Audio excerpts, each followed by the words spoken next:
when the Trump administration carried out the bombing of Iran's nuclear sites. The second element which stands out is that these strikes have occurred just hours after the Omani foreign minister announced, following the talks in Geneva, that Iran had agreed both to give up its nuclear ambitions permanently, and also to surrender its uranium stockpile. He went public. He's a key broker, has been a key mediator in the peace talks between the US and Iran from the very beginning, from the time they began in Oman.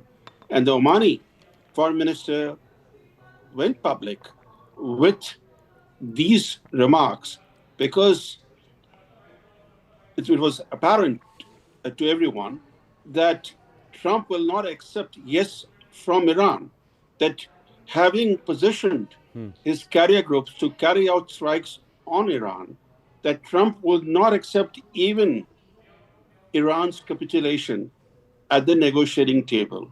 It was only a matter of time before he carried out these military strikes. It's also significant that these joint strikes by Israel and the US have occurred right after Modi's Israel visit. And I think striking Iran in the way they have struck was clearly an attempt to decapitate. Yes. Stay with us, Mr. Chilani. I'll come back to you. Now we're getting some more update here.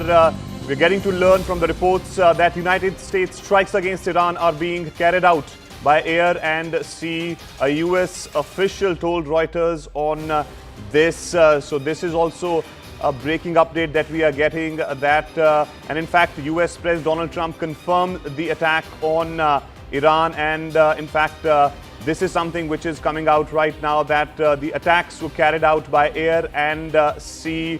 This is what the US official is confirming to Reuters on this attack in Iran. So from both sides, air and sea, that's what the United States is planning. Let me quickly go back to Brahm Chilani here. Mr. Chilani, this is the breaking update that we are getting, which is being confirmed by US officials to Reuters, that the attacks being carried out by air and sea. I think the most significant element is something that you're not highlighting, which is that it was an attempted decapitation strike on Iran. The attempt was to kill the Ayatollah Khomeini as well as the president of Iran. So it was an attempt to decapitate Iran's leadership, which is why certain targets were chosen. And whether that attempt has been successful or not, we will know, because Iran was obviously prepared or preparing for such strikes by the US and by Israel. Nobody expected Israel to join hands with the US from the outset. The expectation was that Israel would come in once Iran would retaliate.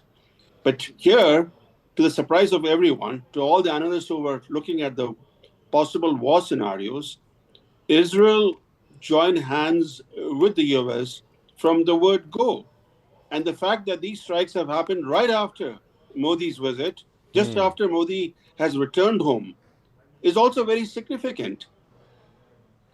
Yes, stay with us, Mr. Chilani. Let me go back to Ambassador Dayal here. Ambassador Dayal, what are those focal points on which Iran was not agreeing and United States was stressing? Because we have seen the most recent talk that happened on 26th that has failed, and that's the reason probably we are seeing these strikes that are taking place right now. You know, Mr. Brahmacharani very correctly pointed out that the Omani foreign minister had given hopes by saying that peace is within reach and that Iran has agreed to no nuclear material stockpile. However, the message which came from Trump was very different. Trump said he was not thrilled with the manner in which the talks had gone, and he said that this is not a good sign at all. And he said, well, he has not taken a decision whether to attack the country, but that was only a facade. He was planning very, very closely with Israel to go ahead with these attacks. and now overseas that is precisely and what could will soon happen. reach the American homeland. Just imagine how emboldened this regime would be if they ever had and actually were armed with nuclear weapons as a means to deliver their message. For these reasons, the United States military is undertaking a massive and ongoing operation to prevent this very wicked, radical dictatorship from threatening America and our core national security interests. We are going to destroy their missiles and raise their missile industry to the ground. It will be totally, again, obliterated.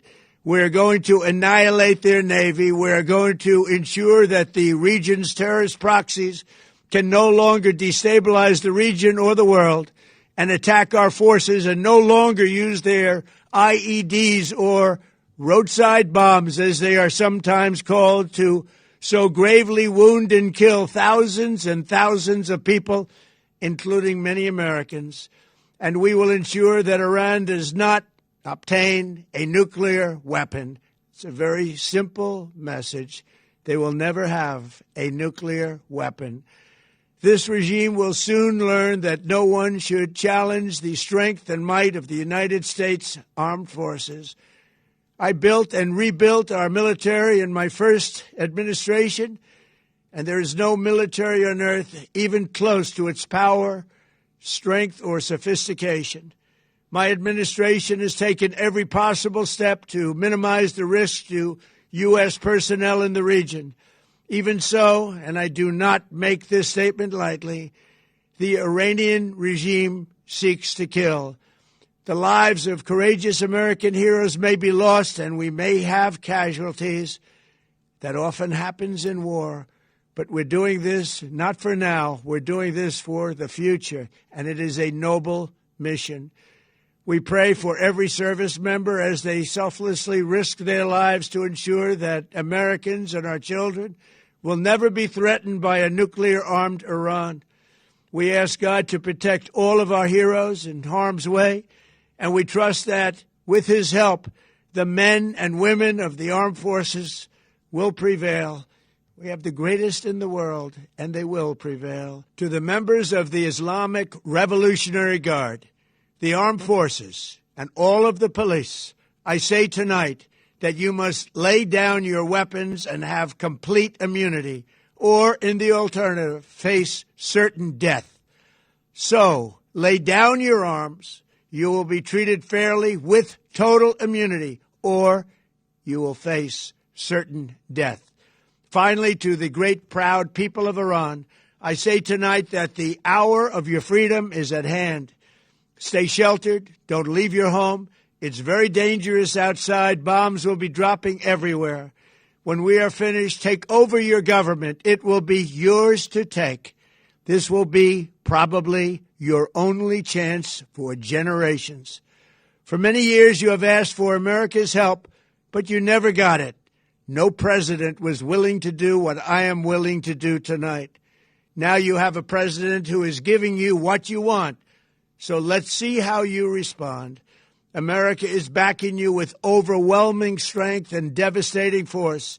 Now is the time to seize control of your destiny and to unleash the prosperous and glorious future that is close within your reach. This is the moment for action. Do not let it pass.